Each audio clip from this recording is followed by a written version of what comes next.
Nintendo just released their quarterly report for the last fiscal quarter, and they announced the beginning of the end of the Switch 1. We've got all those updates and more in this week's video, starting now. Before we get into it, I just want to mention that most people that watch my videos aren't subscribed.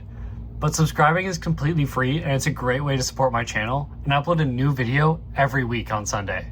And if subscribing is not your thing, liking the video is a great way to support the channel as well. Alright guys, we're just going to jump right into it and address the elephant in the room.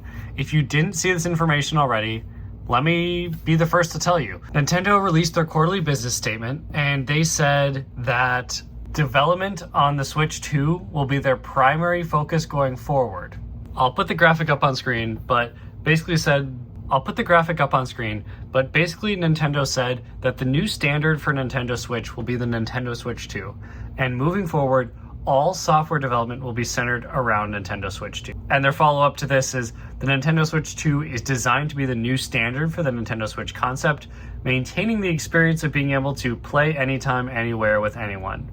And then they went on to talk about game chat and how the hardware is similar, but it enables new gameplay experiences that weren't available before. So going forward, we will shift our primary development focus to Nintendo Switch 2 and expand our business around this new platform.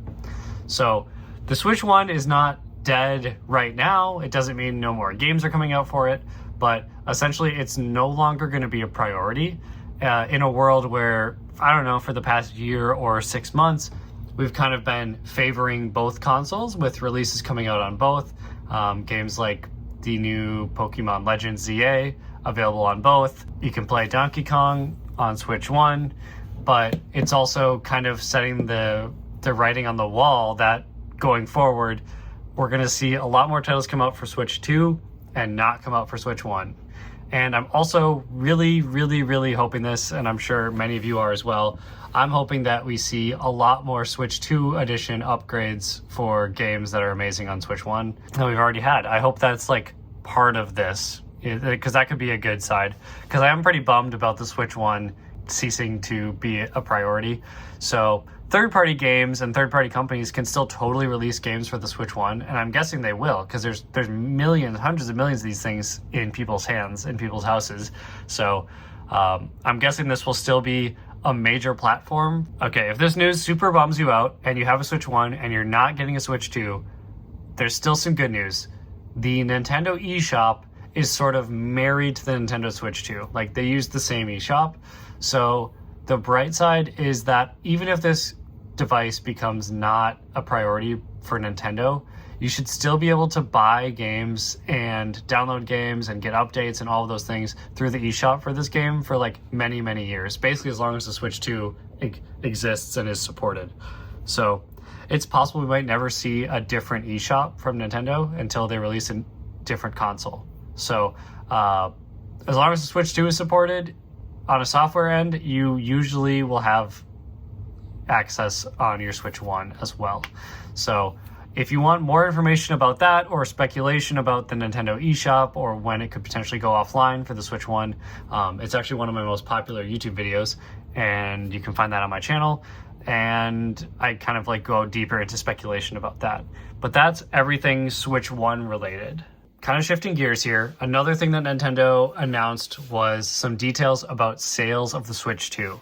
So looking at the numbers here, the Switch 2 unit sold 10.36 million units by September 30th, with the launch on June 5th. So Q2 alone, in the last 3 months, they added 4.5 million units, which is a very healthy post-launch follow-through. So selling at almost the same rate as when they came out. So there's about 10 million of these out there, and that's pretty crazy. Well, I guess almost 11 million, but there's a lot of talk online. People are saying like this is the last time you can say that the Wii U outsold the Switch 2, because the Wii U sold about 13 million copies or 14 million, somewhere in there. So likely by the next time we get official numbers from Nintendo, we'll find out that the Switch 2 has surpassed the Wii U in unit sales. So that will be a significant moment for sure. So Nintendo also raised their Switch 2 full year forecast from 15 million units to 19 million units. So that's what they're expecting by next June 5th, which that's like a pretty significant bump in the number. So I'm guessing they did not anticipate that the Switch 2 would sell as well as it's selling. I would say, like, I think consumer spending is decreasing, so I was not kind of expecting to see such high numbers for a console that's more expensive than the Switch 1. Games are more expensive, etc., etc. Yeah, I guess the only other notable mentions are digital sales decreased by 3%, which is like a kind of interesting statistic. So I don't know if people are favoring physical games or what's going on there. Maybe people are just spending less on the eShop these days, or maybe they're buying games and playing them longer. Who knows? But that was an interesting statistic that they announced. And then also just 80% of sales are outside Japan. So a lot of steady focus is going to remain on America and Europe for game sales, Switch sales, etc. That's kind of everything I have, I think. This might be a shorter video, but essentially we're like very solidified into the Switch 2 era now. It just kind of feels like we're officially entering like the transition period where you're going to start to get kind of an inferior experience if you're using the Switch 1 still. So still a legendary console, and if you don't have one, you're watching this video, now might be a great time to pick one up. And if you have one and you want to buy a Switch 2, I also made a video about Switch 2 used market and what you can expect. So there's plenty of Switch 2s on the market on used sites, so eBay, Facebook Marketplace, things like that. And I'm seeing them already down around $400, sometimes even less. They tend to go really quick. So you're gonna have to snipe one if it's less than 400.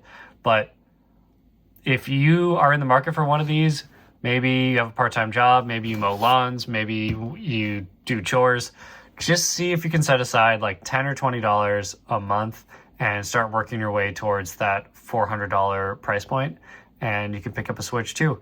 And we'll see prices decrease. So who knows, 6 months from now, we might see these around $350 on the used market. So if you're still holding out to buy a Switch 2, you think it's too expensive, never fear, the used market will have your back.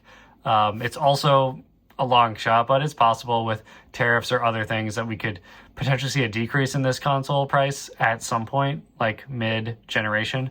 But I would say at this point, it's still selling far too well to warrant something like that.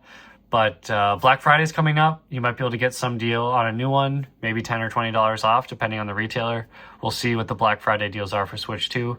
But that's kind of my 2 cents on buying a Switch 2 used. If you wanted to see more specifics, you can always check out my video I made on that as well. And yeah, that's kind of everything from this week. So we're in the Switch 2 era, officially. So thank you guys for watching this video. And we just hit a major milestone. We just hit 6,000 subscribers. My goal is to get 100,000 subscribers. I don't know why that's my goal, just because I guess I get a plaque or something like that. But I've really been prioritizing making one video a week. So thank you guys for watching, and thank you guys for subscribing. I'm assuming if you made it to this point in the video, you're someone who watches a lot of the videos or watches them all the way through. And I super appreciate you specifically, anyone who watches my videos all the way through. So thank you for doing that. Thank you for subscribing. I'm going to keep cranking out videos 1 time a week. And it's sometimes hard to make time for it, guys, because I have a full-time job on the side. But I like doing this. I like interacting with you guys. I read all your comments. And thanks for watching. And I'll catch you guys next week. All right. Peace out.